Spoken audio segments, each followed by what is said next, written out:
Document retention is always a questionable area for employers, and particularly for I-9s with the penalties, as we've discussed. Really, what are the requirements for retention of these I-9 forms and any documentation? I would tell you, if I was, as an employer, and our firm's an employer just like anybody else, you want to have backup. You want to probably have the paper I-9 forms in the one folder we were talking about in a locked cabinet. I would also be scanning my I-9s in electronically to have a backup. Say maybe I get an ICE officer coming for an audit, and I want to produce copies of the I-9 forms. I want to have a backup copy to make sure that I can locate them in a short time notice, especially if I've got multiple locations, and I just want to have a backup. I don't want to depend on that one file and not be able to find it. So, in fact, you are able to scan and load these in a computer. That does not violate any Privacy Act or any parts of this law. Not a bit. You do have certain requirements. Let's talk about the retention requirement. And this is kind of a nice little form to help you understand. You have to retain an I-9 form for 3 years from the date it was filled out, completed, or from 1 year after the employee leaves you, whichever is longer. Say somebody has worked for me for 6 months.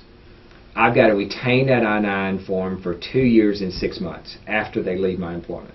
Say if they worked for me for 4 years, I've got to retain that I-9 for 1 year after they left my employment. Does that? It makes sense, okay. But it's just more paperwork to keep up with. That's why this form would be very valuable.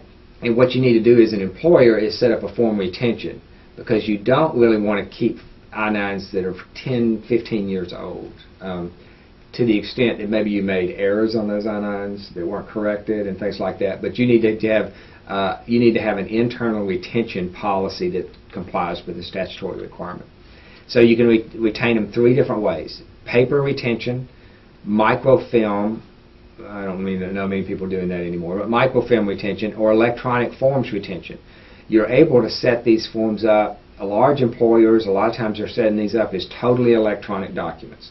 They're having employees come in and electronically sign in their blocks. They're having the employer section electronically sign. They're storing them totally electronically. So that's an option. Or you can do what we're talking about: paper fill them out, scan them in, and save them electronically. You've got to have ways to index them and retrieve them is the main issue. Then you've got to make sure you've got backup. So if you're going to store them electronically, you want to have some other backup drives that you can retrieve those on. And that's just a good. But you can store them all, at least three different ways. So as I was talking about, reasonable controls to ensure the integrity, the accuracy, and the reliability. Reasonable controls designed to prevent and detect unauthorized or accidental creation of, or addition or alteration. You want to make sure they can't be altered, that they're static documents. An inspection and quality assurance program that regularly evaluates the electronic generation or storage. An indexing system that permits the identification and retrieval.